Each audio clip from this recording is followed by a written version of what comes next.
What is up, you guys? This is LEGO Superheroes Today, coming at you with a review of set 7110, Luke's Landspeeder from the original wave of Star Wars LEGO sets released in 1999. This set is a major nostalgic throwback, you guys. It came with just 49 pieces back in the day. That's crazy by today's standards. This would basically be like a junior set by today's standards, which is just so crazy to me. As far as the minifigures go, this set was small but mighty. Let's start off with Luke Skywalker. This figure is so cool, you guys. He had leg printing. Back in the day, especially in the late 90s, it was so rare to get figures that had leg or arm printing. So to get a figure with leg printing in a cheap, small set like this was revolutionary. Another thing to point out is this shiny lightsaber. Back in the earliest days of LEGO Star Wars, all figures had shiny lightsaber hilts. It's pretty rare to get a shiny lightsaber hilt this day. Usually you only see it on people like Count Dooku or things like that. But it's still a really cool nostalgic piece to have there. No printing on the back, that's a newer thing, so he's plain on the back. And I always loved this smug look he had on his face. It really didn't look like Mark Hamill to me, but back when I was a kid playing with sets like this, it didn't matter. So it's a really cool figure. Then, of course, we've got Ben Kenobi.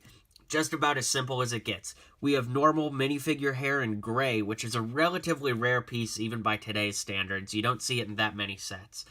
We have this bearded head here. He's got that gray beard, looks a lot like Alec Guinness. Then he's got this torso here and nothing on the legs. So pretty simplistic figure all things around. But you gotta remember, back in 1999, it was crazy to have real-life people as minifigures. This was totally revolutionary, and it's just historic among LEGO sets and LEGO history in general. As far as the set is concerned, it's pretty simplistic, but that doesn't mean it's not cool. We have this big windshield on the front here, which is a really cool, big, clear piece. You don't see stuff like that too often these days, at least with a simplistic design and no printing on it. We've got these nice rounded pieces up front here. We've got some edged pieces here, a nice little grate there for some detail. The chairs inside here actually are kind of like lifted up and centered, if you can see that. They're on little dots. Little dot plates like that, so they're actually like a little off-center, honestly, but it's still a pretty cool feature, something that was pretty revolutionary for LEGO building at the time. We've got these 3 big turbines there, which is, again, something pretty cool for the time, but the biggest fault of this set is the back.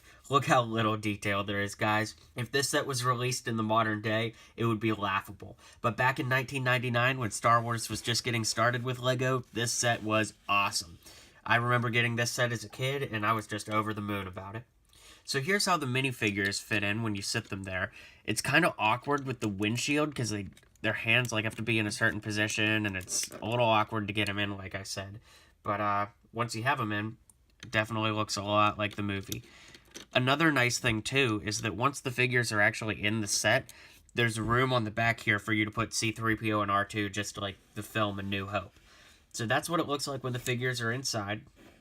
And again, they're kind of off-centered there, as you can see. And then there's a little bit of storage in the back there that you can throw the lightsaber into.